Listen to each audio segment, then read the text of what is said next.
जय गुरुदेव। मथुरा 10 से 15 दिसंबर 1967। तारीख 10 दिसंबर 1967 से लेकर 15 दिसंबर 1967 तक मथुरा में भंडारे के पावन अवसर पर स्वामी जी महाराज के संग साथ में रहा कृष्णानगर आश्रम में। 10 तारीख को मैं सुबह 8:30 बजे पहुंचा तो स्वामी जी महाराज बाहर एक चौकी पर बैठे थे। मैंने स्वामी जी महाराज का चरण स्पर्श किया। उस समय प्रेमीगण चारों तरफ कोई न कोई कार्य कर रहे थे और स्वामी जी महाराज बैठकर सबको देख रहे थे। ऐसा कार्यक्रम दिन भर चलता रहा। स्वामी जी महाराज बीच बीच में सबका हालचाल भी पूछ लेते थे और उनके ठहरने की उचित व्यवस्था के बारे में भी बताते थे। शाम 7 बजे से लेकर 9 बजे तक रात में सत्संग स्वामी जी महाराज ने किया। स्वामी जी महाराज बहुत प्रसन्न थे। सत्संग के बाद स्वामी जी महाराज ने थोड़ी देर आग तापी। बाहर ही अलाव जलाया गया था। प्रेमीगण उनके आग तापते वक्त उनको सभी ओर से घेर कर खड़े खड़े दर्शन लाभ ले रहे थे। थोड़ी देर बाद सभी लोग स्वामी जी महाराज के कहने से अपने अपने डेरों में चले गए और स्वामी जी महाराज स्वयं भी अपने कमरे में चले गए। फिर 11 तारीख को सुबह 4 बजे स्वामी जी महाराज ने स्नान किया। 4:30 बजे फिर दादा गुरु जी के कमरे में स्वामी जी महाराज गए और वहाँ आरती की तैयारी देखे। फिर बाहर निकले। आरती के कमरे की सजावट और दादा गुरु महाराज के सब सामानों को रखने की जिम्मेदारी स्वामी जी महाराज ने भाई विश्वनाथ प्रसाद अग्रवाल और भगवान बाबू को सौंपी थी। इस पूजा घर के कार्यक्रम में श्री विश्वनाथ प्रसाद अग्रवाल मतलब बच्चा बाबू, उन्होंने अपने साथ में मुझको, गिरिजा बाबू को, सत्यदेव और लाल बाबू को लगा रखा था। बच्चा बाबू साज सज्जा के मामले में बहुत ही पारंगत थे। उनके निर्देश में ही पूजा घर का कार्य हम लोग निष्पादित करते रहे और ये कार्य गुरु महाराज की मौत से प्रतिवर्ष लगातार सन 63 से लेकर जय गुरुदेव योग स्थली में भी तब तक करते रहे जब तक कि मंदिर में आरती का कार्य शुरू नहीं हो गया। कृष्णानगर आश्रम पर कमरे में और मोहाली नए आश्रम पर गोलाकार फूस की बनाई गई पूजा घर में भी ये किया जाता रहा। पूजा घर में दीवारों पर नई नई सफ़ेद धोतियों की दीवार बनाई जाती थी और गेंदे के फूलों की एक रंग और आकार की मालाओं से उसे सजाया जाता था। धोतियों के ऊपर आलपिनों का प्रयोग करके मैं जय गुरुदेव सुंदर सुंदर गेंदे के फूलों से ही लिख दिया करता था। फूलों को बगीचों से चुनना, चुनवाना, उसका माला गूंथना और फिर सजाना ये कार्य हम लोगों का था। बच्चा बाबू एक एक फूल का निरीक्षण करके माला बनवाते थे। पूरी माला का फूल एक आकार का और एक ही रंग का ही लगाया जाता था। किसी प्रकार का बनावटी साज सामान पूजा घर की सजावट में प्रयोग नहीं किया जाता था। जब पूजा घर के सजावट का कार्य पूरा हो जाता था तब बच्चा बाबू स्नान करते। उसके बाद वे स्वयं अपने हाथ से दादा गुरु महाराज का बाल, कपड़ा, जूता और फूल उन्हें फूलों से ढक करके खूब सजाकर उस तरह से रखते थे जैसे कि स्वामी जी महाराज निर्देशित किए होते थे। इसके बाद स्वामी जी महाराज पूजा घर में आते और तैयारी को खुद देखते। उस समय हम लोग डरे रहते थे कि कहीं कोई कमी न निकल जाए। जब निरीक्षण करके स्वामी जी महाराज चले जाते तब जाके हम लोगों को संतोष होता। पूजा घर की सजावट के लिए हर वर्ष आश्रम पर गेंदे का हजारा फूल स्वामी जी महाराज लगवाते थे और उसको इस तरह से सहेज कर सुरक्षित रखा जाता रहा कि उनके फूलों को भंडारे के वक्त पूजा घर की सजावट के लिए चुना जाता रहा और नई नई बहुत अच्छी अच्छी धोतियां स्वामी जी महाराज देते थे। आरती का कमरा देखकर स्वामी जी महाराज अपने कमरे में गए और फिर सुबह 5:30 बजे आरती वाले कमरे में बैठ गए। बाबा जी पूज्य पंडित जी सुदर्शन जी और दादा गुरु महाराज के और शिष्यों के साथ में स्वामी जी महाराज आधा घंटा आरती पाठ किए। जब गुरु महाराज के गुरु भाई और बहनों की आरती पूरी हो गई, उसके बाद हम स्वामी जी महाराज के शिष्य सत्संगियों की आरती शुरू हुई। करीब 40-50 प्रेमियों के आरती कर लेने के बाद मैंने आरती की। सरकार ने माला पहनाई और प्रसाद दिया। अपने भूलों की माफ़ी मैंने सरकार से मांगी।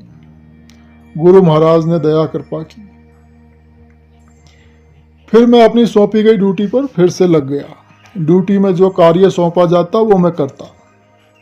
इस कार्य में कभी प्रसाद देना, कभी टीका लगाना, कभी प्रेमियों द्वारा लाई गई मालाओं को बड़े स्वामी जी के यानी दादा गुरु महाराज के फूल से स्पर्श कराकर माला को सत्संगी प्रेमी भाई बहनों को वापस देना होता था। स्वामी जी महाराज स्वयं 12:30 बजे तक आरती पर बैठे रहे। बीच में 3-4 बार 2-2 मिनट बैठे और आराम किए। बैठे बैठे ही आराम किए। इसके बाद पूजा घर में से स्वामी जी महाराज चले गए। आरती के बाद भंडारे का कार्यक्रम शुरू हुआ। भंडारे के अवसर पर जितने भी भिक्षुक आए थे सबको स्वामी जी महाराज ने देखा और सत्संगियों को भी देखा। पंक्ति में बैठाकर सभी भिक्षुकों को भंडारे का पका हुआ भोजन खिलाया गया। सब सत्संगी भाई बहनों ने भी प्रसाद पाया। बीच बीच में कभी स्वामी जी आ जाते और भिक्षुकों को अपने हाथों से खीर परोस देते रहे। शाम जब गुरु महाराज को पता चला कि बहुत से प्रेमी अभी आरती नहीं कर पाए हैं तो उनकी अपार कृपा हुई और स्वामी जी महाराज शाम को 6 बजे आरती के पूजा घर में आकर बैठे। जो भी सत्संगी भाई बहन आरती नहीं कर पाए थे वे सभी पंक्तिबद्ध होकर आते रहे और उन्होंने आरती की। स्वामी जी महाराज ने सभी प्रेमियों को कृपा करके तृप्त किया। गुरु महाराज बहुत ही प्रसन्न रहे। फिर रात में 7:30 बजे से लेकर 9:30 बजे तक परम पूज्य स्वामी जी महाराज ने सत्संग किया। बहुत भीड़ थी। आश्रम पर चारों तरफ जगह प्रेमियों से भरी हुई थी। लगभग 10,000 से अधिक ही प्रेमी थे। सत्संग के बाद 1.5 घंटे तक प्रेमी भाइयों से सरकार ने आगे होने वाले 3 महीने के दक्षिण भारत पर्यटन के बारे में बताया और इस 3 महीने के सत्संग काफिले के विषय में सबसे बातचीत की।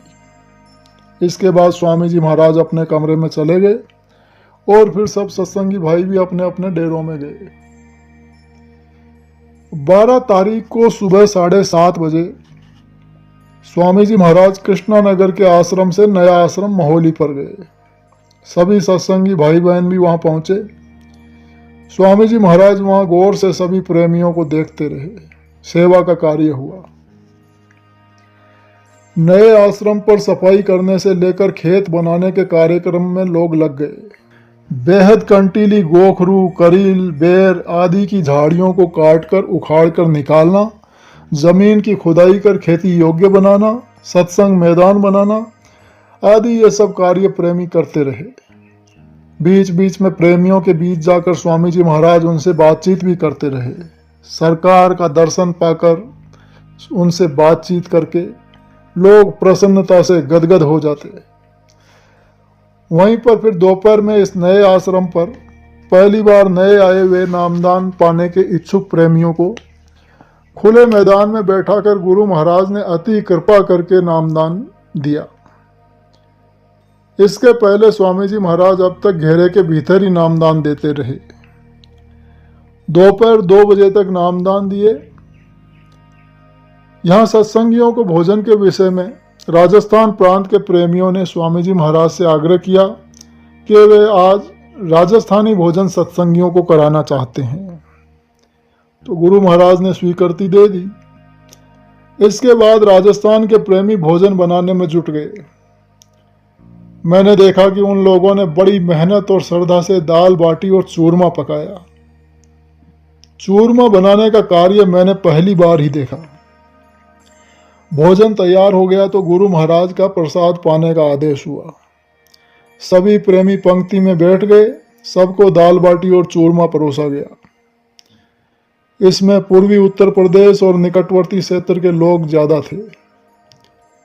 उन लोगों को दाल में मीठा चूरमा खाने का स्वाद पहली बार मिला। पूर्वी क्षेत्र में दाल के साथ मीठी चीज खाने का प्रचलन नहीं है, इसलिए प्रसाद को लोगों ने पा तो लिया, लेकिन दाल बाटी चूरमा से पूर्वी क्षेत्र के प्रेमियों का जी नहीं भरा। स्वामी जी महाराज तो सब जानते ही थे। वे मुस्कुराते रहे और प्रेमीगण भोजन प्रसाद पाते रहे। भोजन के बाद स्वामी जी महाराज कृष्णानगर आश्रम चले गए और तब पीछे से सभी प्रेमी भी चिरोली संत आश्रम कृष्णानगर पहुंच गए। रात में स्वामी जी महाराज ने 7:30 बजे से सत्संग किया। सत्संग में गुरु महाराज ने कहा कि आज पहली बार खुले मैदान में नामदान हुआ, और यह भी बोले कि सब भूले तो भूले मगर आज का चूरमा न भूलने पाए। ये सुनकर सभी प्रेमी मुस्कुराने लगे, हंसने लगे। फिर गुरु महाराज ने कहा कि मैं जानता हूं कि आप पूरब वालों का पेट नहीं भरा, इसलिए यहाँ खिचड़ी बना दी गई है। सत्संग से जाकर सब लोग खा लेंगे। सत्संग पूरा होने के बाद रात में जब पूर्वी क्षेत्र के प्रेमियों ने खिचड़ी खाई तो उनको पूरी संतुष्टि हुई। लेकिन सभी प्रेमियों के मुंह से चूरमे की चर्चा और राजस्थानी भोजन बनाने में मेहनत की प्रशंसा खूब की गई। उस चूरमे की याद सचमुच आज भी मुझे उस दिन की छवि को उतार देती है। अद्भुत है गुरु महाराज की कृपा कि प्रेमियों के खाने पीने और उनके पसंद और नापसंद का कितना ख्याल करते हैं, जैसे कि एक माँ अपने बच्चे के पसंद के खाने का ध्यान रखा करती है। इसके बाद सभी प्रेमी अपने अपने टेंटों में सोने के लिए चले गए। 13 तारीख को स्वामी जी महाराज ने सभी प्रेमियों से व्यक्तिगत रूप से बातचीत की। उनसे पूछताछ की उनके साधन भजन की प्रगति और कठिनाई के बारे में, उनकी घरेलू स्थिति के बारे में, सब तरह की बातें स्वामी जी महाराज पूछे। लोग अपनी अपनी बात बताते रहे और स्वामी जी महाराज सबकी बात सुनते रहे। सभी प्रेमी बहुत ही भाव विभोर हो रहे थे। फिर गुरु महाराज गायों की तरफ गए। मैंने देखा कि स्वामी जी गायों को बहुत मानते हैं। मैं स्वामी जी के साथ साथ ही लगा रहा। उन्होंने देखा कि एक गाय का पैर रस्सी के इधर उधर हो गया था, तो मुझसे बोले कि इसको खोलकर इधर बांध दो। मैंने गाय को उधर ले जाकर बांध दिया जहां बांधने के लिए स्वामी जी महाराज बोले थे। रात में स्वामी जी महाराज ने 7:30 बजे से सत्संग किया और सत्संग के बाद लोग आदेशानुसार ध्यान भजन में लगे और फिर अपने अपने टेंटों में चले गए। 14 तारीख को स्वामी जी महाराज के संग का लाभ सभी प्रेमियों को मिला। स्वामी जी महाराज ने अपने हाथ से सबको नाश्ता दिया। सभी प्रेमी पंक्ति में आकर नाश्ता ग्रहण करते रहे। आज भी मिलन जुलन हुआ। मैंने अपनी बहन की शादी के विषय में 10 मिनट तक स्वामी जी महाराज से बातचीत की। दोपहर में मैंने स्वामी जी का अपने कैमरे से फोटो खींचा। स्वामी जी महाराज के साथ में डॉक्टर जैन देवरिया वाले और कई भाई बहनों ने फोटो खिंचवाया। स्वामी जी महाराज ने फोटो खींचने से तनिक भी नहीं रोका। स्वामी जी महाराज भी बहुत खुश थे और मैं भी बहुत खुश था, क्योंकि स्वामी जी मेरी इच्छा की पूर्ति बिना कहे ही कर रहे थे। फिर 15 तारीख को स्वामी जी महाराज टेंटों में घूम घूम कर सब प्रेमियों को देखे। बहुत संख्या में लोग जा चुके थे। जो अभी थे उनसे स्वामी जी मिलते रहे। स्वामी जी बड़े ही मौज में थे। मैं स्वामी जी महाराज के साथ साथ रहा। दोपहर में सरकार ने अपने हाथों से खिचड़ी और रोटी बांटनी शुरू की। प्रेमियों ने खूब प्रसाद पाया। जब भीड़ प्रेमियों की बढ़ी तो स्वामी जी महाराज ने उस टोकरी को जिसमें रोटियां रखी थी अपने सिर के ऊपर रख लिया। बड़ा ही मनोहारी वो दृश्य रहा। फिर जब प्रेमीगण लाइन में हुए तो स्वामी जी महाराज ने रोटियों को बांटा। स्वामी जी और सभी प्रेमी बहुत ही खुश हो रहे थे। शाम को आज काफी लोग आश्रम से अपने अपने घरों को गए। सबके जाने के लिए स्वामी जी महाराज ने पूरा इंतजाम किया था। तांगे वाले भी भरपूर सेवा कर रहे थे। जो आश्रम से रेलवे स्टेशन मथुरा जंक्शन और मथुरा छावनी से आ जा रहे थे। मुझको भी आज घर जाना था, तो मैं स्वामी जी महाराज के पास गया और हुक्म दिया। तो स्वामी जी महाराज ने हुक्म दिया कि ठीक है, जाओ। मैंने गुरु महाराज का चरण स्पर्श किया और आशीर्वाद पाकर आश्रम से विदा हुआ। इन दिनों में कड़ाके की ठंड में भी स्वामी जी महाराज को कभी कोई गर्म कपड़ा बदन पर रखते हुए नहीं देखा।